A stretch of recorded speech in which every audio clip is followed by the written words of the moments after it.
అబ్బా! ఇది సూపర్ నాన్న అసల. మన కొంపలో వాళ్ళని బయట తోసేసి మళ్ళీ వాళ్ళనే తీసుకొని వచ్చి వాళ్ళ చేత మంచి మంచి ఇన్పుట్స్ ఇప్పిస్తున్నట్టుగానే ఇప్పించి నామినేట్ చేయించావు చూడు, సూపర్. నాకైతే బాగా నచ్చింది.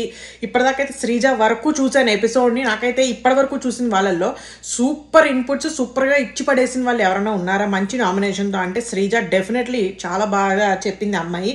అండ్ ఆశా సైనియా అమ్మాయి, flora Saini, what ever Saini, ఆవిడ కూడా చాలా బాగా చెప్పింది అసలు ఆ అమ్మాయి గురించి. గీతు కాదు, రీతు చౌదరి గురించి. సో వీళ్ళిద్దరివి నాకు మాత్రం చాలా స్ట్రాంగ్ పాయింట్స్తో జస్ట్ ఫేస్ మీద ఇచ్చి పడేశారు. అండ్ మోర్ ఓవర్ అసలు మాధురి గారిని ప్లీజ్ నువ్వు కావాలనుకుంటే ఆవిడ బయటికి తోస్తే చాలా నాకు చెత్త ప్రోగ్రామ్ లాగా అనిపిస్తుంది లిటరల్లీ. ఆవిడ బాగా ఆడుతోంది కానీ ఆ బాగా ఆడేదాని తత్వం అంతా కూడా ఆ కంపుగా నోరేసుకుని షటప్ ఏమిటి అసలు ఏంటి అసలు నాకు అర్థం కాదు. నాగార్జున గారి చేత చెప్పించచ్చు కదా గట్టిగాను, లేకపోతే ఏదైనా రెడ్ కార్డ్ ఏదో ఒకటి ఇచ్చేసే, ఏం పర్వాలేదు, లేడీస్ అయితే ఇవ్వకూడదని ఏం రూల్ లేదు, ఇచ్చేసే.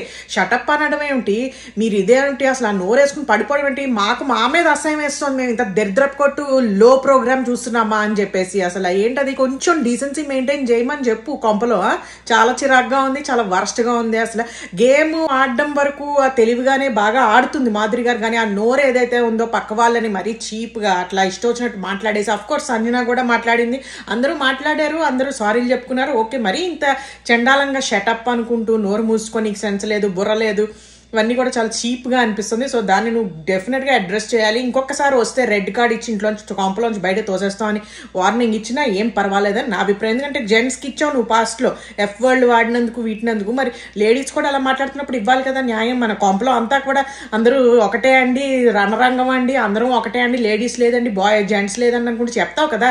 మరి రూల్ ఉన్నప్పుడు నువ్వు చక్కగా నీ కాంపలోకి వచ్చినప్పుడు ఎవరైనా సరిగ్గా లేరు అన్నప్పుడు వాళ్ళని కరెక్ట్ పద్ధతిలో పెట్టి నువ్వు బయటికి పంపించాలి కదా.